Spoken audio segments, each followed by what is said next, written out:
11 सितंबर गुरुवार के दिन देखिए, इन दोनों का सहयोग बहुत ही कम आता है।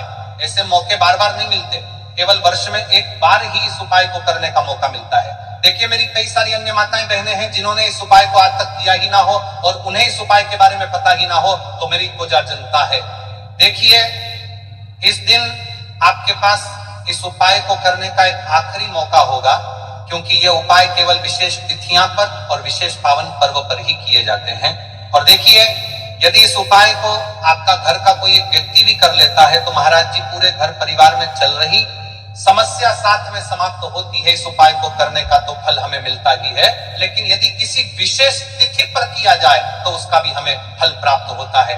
जैसे कि चतुर्थी तिथि, और यह महीना स्वयं गणेश जी को समर्पित है और विशेषकर गुरुवार का दिन है, जाने की गुरु बृहस्पति।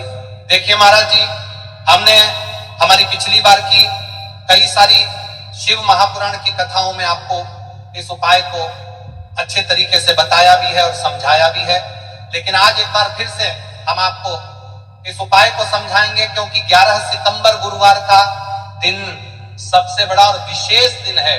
देखिए, यदि आपने इस एक तुलसी की लकड़ी के दीपक वाले उपाय को कर लिया तो आपको इस उपाय का वह फल मिलेगा जिसकी आपने कभी कल्पना भी ना करी होगी। देखिए महाराज जी, जो मनोकामना बड़े बड़े पूजा पाठ अनुष्ठान से पूर्ण नहीं होती, वह केवल इस श्राद्ध पक्ष में चतुर्थी तिथि के दिन इस पवित्र गुरुवार के पावन पर्व पर यह तुलसी के लकड़ी के दीपक वाले उपाय को करने से पूर्ण हो जाती है। देखिए मेरी कई सारी माताएं बहनें हैं जिन्हें पता भी नहीं है कि उनके जीवन में जो समस्या चल रही है उसका कारण क्या है, यानी कि मुख्य कारण क्या है, किस वजह से यह समस्या है। मतलब भाई, जीवन में जो अटकने आती हैं, जिनका कारण अक्सर हमें पता ही नहीं चलता, वे कई बार पितृशक्ति या घर की अनुचित ऊर्जा के कारण होती। श्राद्ध पक्ष वह काल है जब हमारे पूर्वजों की स्मृति का प्रभाव सबसे अनुभवी होता है। उनके प्रति आदर अनुष्ठान से उनके सुख और मार्गदर्शन का अनुभव मिलता है। और गुरुवार वह दिन है जो गुरु दिव्यता, शिक्षा, आशीर्वाद और व्यापक विकास का सूचक है। जब श्राद्ध का भाव और गुरुवार की ऊर्जा मिलती है तो वह अवसर दुर्लभ बन जाता है। ऐसी घड़ी जब छोटे से उपाय से बड़े बंधन टूट सकते हैं। तुलसी की लकड़ी का दीपक जो शुद्धता और रक्षा का प्रतीक है, उसी घड़ी में जलाकर हम अपने घर के नकारात्मक बंधनों को तोड़ने, पूर्वजों की शांति प्राप्त करने और जीवन में अच्छे अवसर पुनः सक्रिय करने का आग्रह करते हैं। इसलिए आपसे निवेदन कर रहे हैं कि तुलसी की लकड़ी की दीपक वाला उपाय अवश्य करें। देखिए महाराज जी, हम आपको आगे चलकर संपूर्ण बातें बताने वाले हैं कि इस उपाय को आपको किस प्रकार करना है, सामग्री कहां से लेनी है, किस समय करना है, कैसे करना है। ठीक है, तो आपको वीडियो के अंतिम तक बने रहना है। अब बात कर लेते हैं उपाय के बारे में। तो देखिए महाराज जी, इस तुलसी की लकड़ी के दीपक वाले उपाय को आपको कल इस श्रद्धा पक्षी की चतुर्थी तिथि यानी कि कल गुरुवार के दिन अवश्य करना है। देखिए, अब बात कर लेते हैं हम उपाय के बारे में। इस उपाय को कौन कौन व्यक्ति कर सकता है, मतलब कि मेरी कई सारी अन्य मात्राएं बहनें रहती हैं जो अपने स्वयं के लिए, अपने स्वयं के जीवन में चल रही परेशानियों को समाप्त करने के लिए उपाय यदि करना चाहती है तो वह अवश्य कर सकती है। महाराज और मेरी कई माताएं बहनें अपने परिवार वालों के लिए, अपने सदस्यों के लिए उपाय करना चाहते हैं तो वह भी कर सकती है। ध्यान रहे, मात्र एक तुलसी के लकड़ी का दीपक उपाय की ओर आगे बढ़ने से पहले कल की 2 विशेष राशि जिन माताएं बहनों ने कमेंट किया था अपनी राशि से जुड़ा भाग्य जानने के लिए, देखिए सबसे पहले और विशेष राशि है धनु राशि, गुरु द्वारा शासित, इसलिए गुरुवार के दिन विशेष रूप से लाभान्वित होंगे। दूसरी राशि है मीन राशि, परंपरागत रूप से गुरु के प्रभाव में आने वाली राशि, मनोबल और मार्गदर्शन पाएगी। देखिए महाराज, मात्र तुलसी की लकड़ी से बना दीपक, 11 चावल के दाने और 1 चुटकी हल्दी, ये तीनों वस्तुएं देखने में सामान्य प्रतीत होती हैं, परंतु इनका महत्व और शक्ति अद्भुत है। जब इन्हें सही विधि से सच्चे मन और श्रद्धा के साथ शिव मंदिर में प्रयोग किया जाता है तब यह उपाय अलौकिक परिणाम प्रदान करता है। किसी भी धार्मिक कार्य का प्रारंभ बिना गणपति पूजन के अधूरा है। इसीलिए हम सबसे पहले विघ्नहर्ता, मंगलकर्ता, प्रथम पूज्य श्री गणेश जी को प्रणाम करते हैं। हे गणेश जी, हमारे जीवन से विघ्नों का नाश करो, सुख, शांति और समृद्धि प्रदान करो। और आज जो उपाय हम करने जा रहे हैं उसमें कोई भी बाधा न आने दो। वक्रतुंड महाकाय सूर्य कोटि समप्रभ निर्विघ्नम कुरु में देव सर्व कार्येषु सर्वदा। देखिए महाराज जी, अब हम बात कर लेते हैं सबसे पहले उपाय के बारे में। तो देखिए, तुलसी की लकड़ी का दीपक, 11 चावल के दाने और एक चुटकी हल्दी।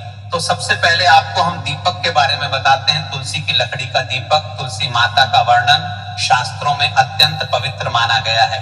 तुलसी के बिना कोई भी पूजन अधूरा है। यद्यपि शिव जी को तुलसी अर्पित नहीं की जाती, परंतु तुलसी की लकड़ी का उपयोग जब दीपक के रूप में किया जाता है तो यह विशेष ऊर्जा उत्पन्न करती।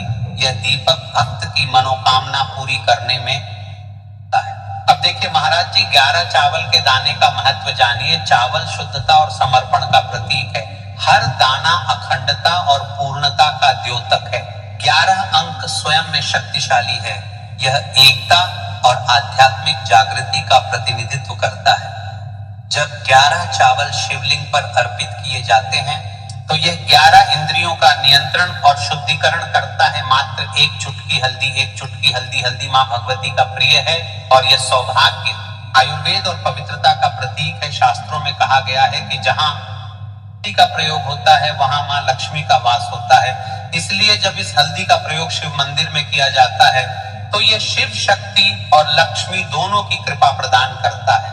कई सारे लोग प्रश्न करेंगे कि महाराज जी, ना ही शिव जी को तुलसी समर्पित कर सकते हैं और ना ही इस उपाय को किया जाता है। तो देखिए, इस उपाय को आपको शिव मंदिर की चौखट पर करना है। ये जो दीपक हम प्रज्वलित करेंगे यह शिव मंदिर की चौखट पर करेंगे। तुलसी का संबंध आध्यात्मिक शांति, मानसिक स्थिरता और रोग नाश से है। जब तुलसी की लकड़ी का दीपक जलता है या मंदिर के आसपास की नकारात्मकता तुरंत दूर हो जाती है। तो देखिए महाराज जी, आपको इस तुलसी की लकड़ी के दीपक के बारे में हम आपको सबसे पहले बताते हैं। हालांकि आपके तीनों उपाय को साथ में ही करना है, लेकिन सबसे पहले और प्रथम तुलसी की लकड़ी का दीपक। तो देखिए, तुलसी की लकड़ी प्राप्त करना, यदि घर में तुलसी का पौधा है तो उसकी जड़ के पास की नरम लकड़ी लेनी है। यदि घर में तुलसी का पौधा नहीं है तो बाजार से भी तुलसी की लकड़ी खरीदी जा सकती है। कई सारे घरों में तुलसी का वृक्ष नहीं होता है तो यह भी कर सकते हैं। ध्यान रहे, यदि आप किसी और के घर से ले रहे हैं तो उसे दक्षिणा अवश्य दें। बिना दक्षिणा के तुलसी लेना अशुभ माना जाता है। लकड़ी को तैयार करना, तुलसी की लकड़ी को छोटे टुकड़े में काटकर उसकी बत्ती बनानी है। उस बत्ती पर कपास रुई लपेटना है ताकि वह दीपक में ठीक से जल सके। अब यहाँ पर महाराज जी, कई सारे लोग प्रश्न करते हैं कि दीपक हमें आटे का लेना है या फिर हमें दीपक मिट्टी का लेना है। तो देखिए, आपको मिट्टी का दीपक का प्रयोग करना है, क्योंकि हम तुलसी के लकड़ी के दीपक वाला उपाय। दीपक केवल मिट्टी का होना चाहिए। पीतल, कांसे या किसी और धातु का दीपक इस उपाय में उपयोग नहीं करना। मिट्टी का दीपक धरती तत्व का प्रतिनिधित्व करता है और यह शिव पूजन में सबसे उत्तम माना जाता है। अब देखिए महाराज जी, हमें तेल का किस प्रकार प्रयोग करना है। तो देखिए, तेल का प्रयोग इस दीपक में तिल का तेल या घी का प्रयोग करें। तिल का तेल पापों का नाश करता है और घी समृद्धि व शांति का वास कराता है। अब कई सारे लोग प्रश्न करते हैं कि महाराज जी, आपने हमें यह तो बताया ही नहीं कि कितने दीपक उपाय करना है। आखिर दीपक कितने बने हैं। तो देखिए, कितने दीपक जलाने चाहिए। यदि समस्या बहुत बड़ी है, जीवन में गहरा संकट है, तो 5 दीपक जलाने चाहिए। यदि सामान्य कामना है तो 1 दीपक भी पर्याप्त है। हर दीपक जलाते समय यह भावना रखें कि हे भोलेनाथ, यह दीपक मेरी अंधकारमय जीवन राह को प्रकाशमय करे। जेके महाराज जी, तुलसी के लकड़ी के दीपक वाला उपाय है। यह कोई साधारण उपाय नहीं है। तो आपको क्या क्या सावधानी बरतनी है। दीपक को शिवलिंग पर प्रत्यक्ष रूप से न रखें, इसे मंदिर की चौखट पर आए गए स्वस्तिक पर रखें। दीपक जलाते समय मन में शुद्ध भाव होना चाहिए। दीपक बुझने के बाद उसकी राख को पवित्र स्थान पर ही विसर्जित करें। महाराज जी, जैसे ही तुलसी की लकड़ी का दीपक जलता है वैसे ही साधक को एक अलग ही शांति का अनुभव होता है। मन का तनाव समाप्त होता है। आंखें बंद करके जब दीपक की लौ के सामने बैठते हैं तो लगता है कि ये लौ सीधे आत्मा से संवाद कर रही है। यह लौ मानो भगवान शिव के आशीर्वाद का प्रतीक बन जाती है। अब देखिए महाराज जी, हम बात कर लेते हैं 11 चावल के दाने वाले उपाय के बारे में। ठीक है, 11 चावल का धार्मिक महत्व। महाराज जी, चावल अन्न केवल भोजन का साधन नहीं है, बल्कि इसे पूर्णता शुद्धता और अखंडता का प्रतीक माना गया है। वेदों और पुराणों में अन्न को अन्न देवता कहा गया है। अन्नम ब्रह्मेति व्यजानात्, यह उपनिषद का कथन है। अर्थात अन्न स्वयं ब्रह्म है। इसलिए जब भक्त शिव जी को चावल अर्पित करता है तो वह केवल एक दाना नहीं चढ़ाता, बल्कि अपनी आत्मा और जीवन का समर्पण करता है। अब सबसे महत्वपूर्ण प्रश्न उठता है कि 11 चावल ही क्यों? शास्त्रों में कहा गया है कि मनुष्य के शरीर में 11 इंद्रियां होती हैं। जब भक्त 11 चावल के दाने शिव जी को अर्पित करता है तो वह अपनी 11 इंद्रियों को भगवान को समर्पित करता है। यह समर्पण साधक के भीतर शुद्धि और संयम लाता है। अब देखिए महाराज जी, चावला के दाने कहाँ से लेने हैं, कैसे लेने हैं, इस बात पर चर्चा कर लेते हैं, क्योंकि कई सारे लोगों को मन में यह भी प्रश्न रहता है, घर में रखे चावल का प्रयोग किया जा सकता है, चाहो तो दुकान से भी ले सकते हो, ध्यान रहे चावल अखंड और शुद्ध होने चाहिए। कटे हुए दाने अशुभ माने जाते हैं। 11 दानों को अलग करके एक छोटे डिब्बे या पुड़िया में सुरक्षित रखना है चावल अर्पण की विधि। अब सुनिए महाराज जी, 11 चावल के दानों का प्रयोग कैसे करना है। अब देखिए महाराज जी, जैसे ही आपके चावल के दाने आप एक पुड़िया में रख लेते हैं, अब आपको शिव मंदिर में जाकर के इस उपाय को करना है, तो देखिए आप एकदम स्वच्छ जल से नाहट होकर के शिव मंदिर पहुंचे और आपको इस उपाय को करना है। तो देखिए कई सारी मेरी अन्य माताएं बहनें रहती हैं जो शिव मंदिर में जाती से ही दूसरी अन्य माता बहनों सामग्री मांगने लगते हैं, जैसे कि वो जीजी अपने बेलपत्र लाए हो क्या, एक देना, आज मैं लाना भूल गई, वह जीजी थोड़े से फूल दे दो। तो देखिए आपको शिव मंदिर में जाकर के ये नहीं करना है, आप सिर्फ अपनी सामग्री से उपाय कीजिए और घर आ जाइए, ठीक है। जब मंदिर जाएं, सबसे पहले शिवलिंग पर गंगा जल या शुद्ध जल चढ़ाएं। AUM नमः शिवाय का जप करते हुए शिवलिंग का ध्यान करें। अब सबसे पहले एक चावल का दाना गणेश जी के स्थान पर अर्पित करें, क्योंकि गणेश जी बिना हर कार्य अधूरा है। इसके बाद शेष 10 दानों को एक एक करके लिंग पर अर्पित करें। हर दाना चढ़ाते समय मन में एक एक प्रार्थना करें, जैसे पहला दाना, हे शिव मेरे जीवन से रोग दूर करो। दूसरा दाना, हे महादेव मेरे घर में सुख समृद्धि लाओ। तीसरा दाना, हे भोलेनाथ मेरे संतानों को रक्षा दो। चौथा दाना, मेरे व्यवसाय नौकरी में सफलता दो। पांचवा दाना, मेरे परिवार में एकता बनी रहे। इसी तरह हर दाने पर अपनी मनोकामना रखनी है, भावनाओं की शक्ति। महाराज जी, ये ध्यान रखना बहुत जरूरी है कि चावल अर्पण करते समय मन शुद्ध होना चाहिए। अगर चावल चढ़ाते समय मन में संदेह होगा तो उपाय फल नहीं देगा। दानों को अर्पित करते समय हृदय से प्रार्थना होगी तो भगवान शिव तुरंत सुनेंगे। चावल का आध्यात्मिक प्रभाव, चावल का रंग सफेद है, यह शांति और पवित्रता का प्रतीक है।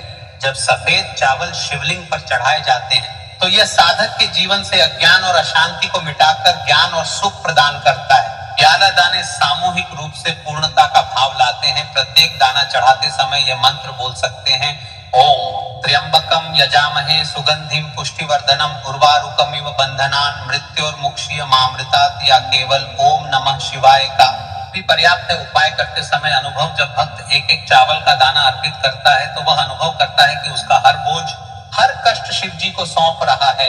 हर दाना एक प्रतीक है दुख का बोझ हटाने का और सुख का द्वार खोलने का। अब देखिए महाराज जी, हम बात कर लेते हैं एक चुटकी है हल्दी के बारे में, यानी एक चुटकी हल्दी के उपाय के बारे में। तो देखिए हल्दी का धार्मिक महत्व महाराज जी, हल्दी केवल रसोई की सामग्री नहीं है, यह भारतीय संस्कृति, आयुर्वेद और अध्यात्म तीनों का अभिन्न अंग है। हल्दी को संस्कृत में हरिद्रा कहा गया है। हरिद्रा शब्द का अर्थ है जो हर ले, रोग और अशुभता को दूर कर दे। शास्त्रों और पुराणों में हल्दी को मां लक्ष्मी का स्वरूप माना गया है। जहां हल्दी होती है वहां समृद्धि, सौभाग्य और सकारात्मक ऊर्जा का वास होता है। शादी ब्याह जैसे मंगल कार्यों में हल्दी का प्रयोग इसी कारण होता है। हल्दी को सर्वरोग नाशिनी कहा जाता है। यह शरीर की प्रतिरोधक क्षमता बढ़ाती है, मन को शुद्ध और शांत करती है और रोग शोक को दूर करती है। आध्यात्मिक दृष्टि से हल्दी साधक के आभा मंडल को स्वर्णिम प्रकाश से भर देती है।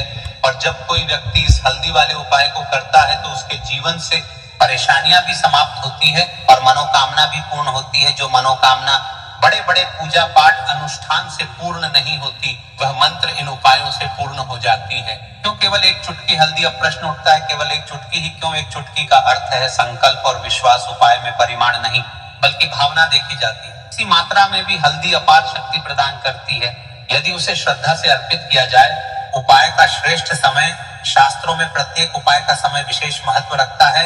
इस दीपक और हल्दी चावल के उपाय को करने के दो मुख्य समय बताए गए हैं। देखिए महाराज जी अब बात कर लेते हैं, इन उपायों को आपको एक साथ में करना है, और हाँ, इन उपायों को आपको किस समय करना है, सुबह के समय करना है या प्रदोष काल के समय करना है, या फिर आप हमसे ही प्रश्न करना चाहते हैं कि महाराज की सबसे उत्तम समय कौन सा है। तो देखिए पहले हम बात कर लेते हैं सुबह के समय के बारे में। सूर्योदय से पहले का समय जिसे ब्रह्म मुहूर्त कहते हैं, सबसे उत्तम माना जाता है। इस समय वातावरण शांत होता है, नकारात्मक ऊर्जा न्यूनतम होती है और साधक की एकाग्रता सर्वोच्च रहती है।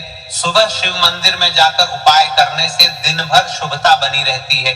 अब देखिए महाराज जी, हम बात कर लेते हैं प्रदोष काल के समय की। तो देखिए जो प्रदोष काल का समय है, सूर्यास्त के समय और उसके बाद का लगभग 2.5 घंटे का समय प्रदोष कहलाता है। यह समय विशेष रूप से शिव जी यह है। प्रदोष काल में दीपक अर्पण करने से जीवन के सभी पाप और बाधाएं दूर होती हैं। करने के लिए प्रदोष व्रत का उल्लेख भी पुराणों में है, इसलिए भक्त चाहे सुबह करें या संध्या प्रदोष काल में, दोनों ही समय यह उपाय अत्यंत प्रभावकारी होता है। उपाय करते समय सावधानियां, शुद्धता का ध्यान रखें। मंदिर जाते समय मन और तन की शुद्धि बनाएं। स्नान करके ही उपाय करें। सकारात्मक भाव रखें। उपाय करते समय मन में कोई नकारात्मक विचार या संदेह न लाएं। दीपक न बुझने दें। दीपक को ध्यान पूर्वक, ताकि वह स्वयं बुझे नहीं, अन्य से चर्चा न करें। यह व्यक्तिगत